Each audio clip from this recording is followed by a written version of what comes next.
एक विशेष सूचना मैं आपको दे रहा हूं। हर अमावस्या को हरिद्वार के अंदर पितृदोष निवारण कार्यक्रम रखा गया है। तो जिसको भी किसी ने कोई पितृदोष बताया है या पितृदोष है या आपके कोई भी अड़चने हैं, कारोबार में अड़चने हैं, संतान में अड़चने हैं, पढ़ाई में अड़चने हैं, घर में सुख शांति नहीं रहती है, तो पितृदोष निवारण के लिए हर अमावस्या हमारा आयोजन हरिद्वार में होगा। उसमें आप नाम लिखा करके और लाभ ले सकते हैं। नमस्कार, मैं हूं सच्चिदानंद वशिष्ठ।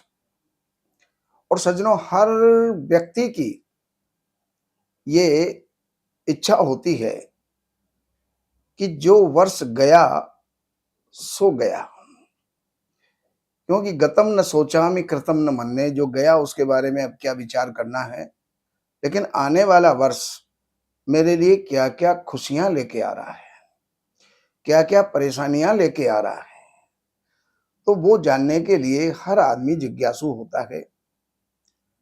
तो हम 2025 का मेष राशि के बारे में कुछ जानकारी देने का प्रयास करते हैं। देखो, मेष राशि का मालिक मंगल होता है। मेष राशि वाले थोड़े उग्र स्वभाव के होते हैं और एक तरीके से शासन करने वाले या किसी भी टीम को लीड करने वाले होते हैं। और इनके आपके इस समय पर राहु आपके 12वें स्थान के अंदर बैठा हुआ है। और 12वें स्थान का राहु काफी टाइम से आपको जो है नुकसान में डाल रहा था। लेकिन एक बात का ध्यान रखें, ये जो नुकसान में डाल रहा था, लेकिन जो ग्रह कभी कुछ नुकसान करता है तो कहीं ना कहीं कोई ना कोई फायदा भी करता है। तो राहु के कारण से कुछ मन भी अशांत रहता था, खर्चे भी कुछ ज्यादा होते थे, कर्ज भी शायद बढ़ गया होगा। लेकिन शत्रुओं पर ये राहु विजय देता है। और ये राहु अब आपका 19 मई 2025 के अंदर ये राशि परिवर्तन कर जाएगा और ये मीन राशि से कुंभ राशि में आ जाएगा।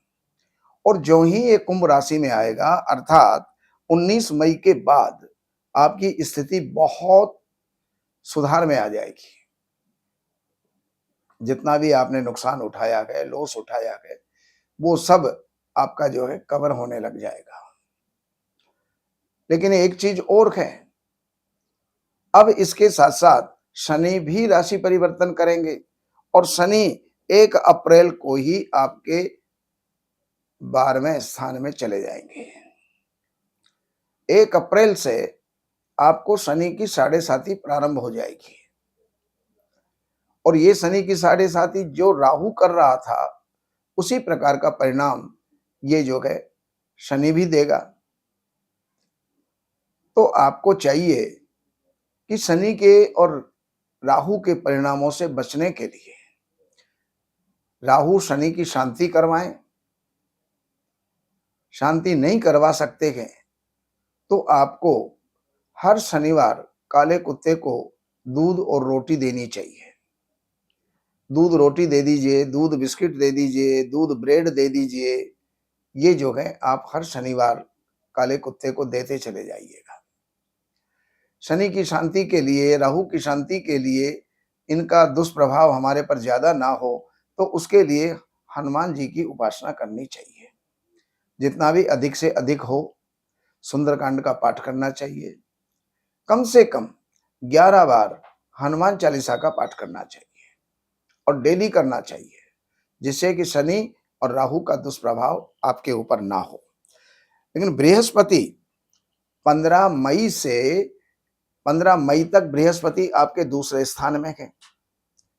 दूसरे स्थान के बृहस्पति भी बढ़िया होते हैं और यहाँ पर बैठ कर के भी ये बृहस्पति आपको काफी धन लाभ भी करवाए हैं, भाग्य के कर्म की वृद्धि भी करते हैं, नया व्यापार भी खोलते हैं। लेकिन 15 मई के बाद ये बृहस्पति आपके तीसरे स्थान पर आ जाएंगे। नए मित्र बनवाएंगे, भाइयों से समझौता होगा, आपको हर क्षेत्र के अंदर विजय की प्राप्ति होगी, लाभ के अवसर आपको मिलेंगे। भाग्य की वृद्धि होगी। और अगर अभी तक आपका कोई वैवाहिक जीवन नहीं बन पाया है या विवाह संबंध आपका नहीं बन पाया है, तो विवाह संबंध भी मई से और नेक्स्ट मई के बीच में आपका होगा। ये बृहस्पति यहाँ से बैठ करके दूरी की, लंबी की या विदेश की जो है यात्राएं भी आपको करवाएंगे और आपको अच्छा खासा जो है लाभ इनसे प्राप्त होगा। अब मैं आपको सिलसिलेवार महीनों के हिसाब से मैं आपको जो है फलादेश देने का प्रयास कर रहा हूं। आपके 14 जनवरी से लेकर के और 12 फरवरी तक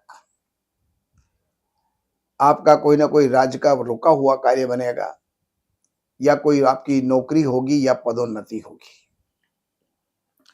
12 फरवरी से और 14 मार्च तक का जो समय है, ये आपके लिए लाभकारी अवसर पैदा करेगा। चाहे वो लाभ व्यापार से हो, जमीन से हो या कोई रुका हुआ धन हो, वो जो है आपको प्राप्त हो सकता है। लेकिन 14 मार्च से लेकर के और 13 अप्रैल तक आपको कहीं ना कहीं कोई ना कोई नुकसान भी हो सकता है, तो उसके प्रति आपको जो है जागरूक रहना होगा। 13 अप्रैल से लेकर के और 14 मई तक का जो समय है, ये आपके लिए पूरे वर्ष का सर्वश्रेष्ठ समय कहा जा सकता है। इसमें जितने भी आपके रुके हुए कार्य हैं वो सफल होंगे। कोई ऐसा कार्य आपके द्वारा होगा जिससे समाज के अंदर, देश के अंदर, अपने क्षेत्र के अंदर आपकी इज्जत और यश बढ़ेगा, धन का लाभ होगा। 14 मई से लेकर के और 14 जून तक जो सूर्य है ये आपके द्वितीय स्थान में होंगे, तो कुल में, कुटुंब में, वाणी में कुछ विकृति आ सकती है, तो उसका आपको जो है ख्याल रखना होगा। 14 जून से लेकर के और 16 जुलाई तक ये जो समय है आपका, ये विजय देने वाला समय है। कहीं भी आपका कोई लंबा केस चल रहा है तो उसमें विजय होगी, किसी भी जगह पर कोई विवाद है तो उसमें विजय होगी, या हर क्षेत्र के अंदर आपको विजय की प्राप्ति होगी। अच्छे मित्र आपको प्राप्त होंगे और भाइयों से अच्छा तालमेल इसके अंदर रहेगा। 14 जून से लेकर के और 16 जुलाई तक का जो पीरियड है,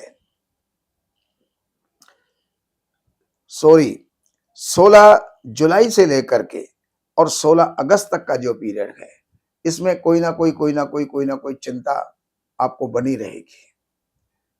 मन आपका अशांत रहेगा। सूर्य का दान करें, गेहूं का दान करें, गुड़ का दान करें, या हर रविवार आपको गुड़ जो है 1.25 पाव गुड़ या 1.25 किलो गुड़ आपको नदी में प्रवाहित करवाना चाहिए। 16 अगस्त से लेकर के और 16 सितंबर तक का जो टाइम है, ये आपके लिए, पढ़ने वालों के लिए, एग्जाम देने वालों के लिए, इंटरव्यू वालों के लिए और सब किसी के लिए ये पूरा महीना, पूरे मेष राशि के लिए पूरा ये महीना बहुत बढ़िया जाने वाला है। 16 सितंबर से लेकर के और 17 अक्टूबर तक सूर्य कन्या राशि में रहेंगे। कई विवाद होंगे भी तो कई विवाद सुलझेंगे भी, और इसमें आप विजयी रहेंगे। किसी भी विवाद में हो आप जो है विजयी होंगे। 17 अक्टूबर से लेकर के 16 नवंबर तक का जो समय है, ये आपको सूर्य उस समय पर नीच राशि में होंगे। कार्तिक का महीना होता है, इस समय पर जन्मे हुए बच्चे, उनकी कार्तिक शांति होती है, कार्तिक शांति करवाना चाहिए। और बाकी पति पत्नी के बीच थोड़ा बहुत वैमनस्य इस समय पर आपको हो सकता है। 16 नवंबर से लेकर के और 15 दिसंबर तक का जो समय है, ये आपके स्वास्थ्य के लिए अच्छा नहीं चलेगा, तो स्वास्थ्य का इस समय पर आप ध्यान रखें और सूर्य की उपासना आप करते रहें, सूर्य को अर्घ दें और जो है गुड़ ये नदी में प्रवाहित करते रहें। 15 दिसंबर से लेकर के और 14 जनवरी तक का जो समय है, ये आपके लिए उन्नति का है, विकास का है, पद वृद्धि का है, या पद की नियुक्ति का है, या व्यापार वृद्धि का है, या नया व्यापार इस समय पर हो सकता है। तो ये जानकारियां हमने आपको मेष राशि वालों को दी। बाकी जानकारियों के लिए इन नंबरों पर संपर्क करके, कार्यालय से अपॉइंटमेंट लेकर के और कार्यालय की सेवाएं हैं वो अर्पण करके, जो भी आप जानना चाहते हैं ज्योतिष से संबंधित, वास्तु से संबंधित, तो वो जानकारी आप लेकर के और लाभ उठा सकते हैं। नमस्कार। एक विशेष सूचना मैं आपको दे रहा हूं। हर अमावस्या को हरिद्वार के अंदर पितृदोष निवारण कार्यक्रम रखा गया है।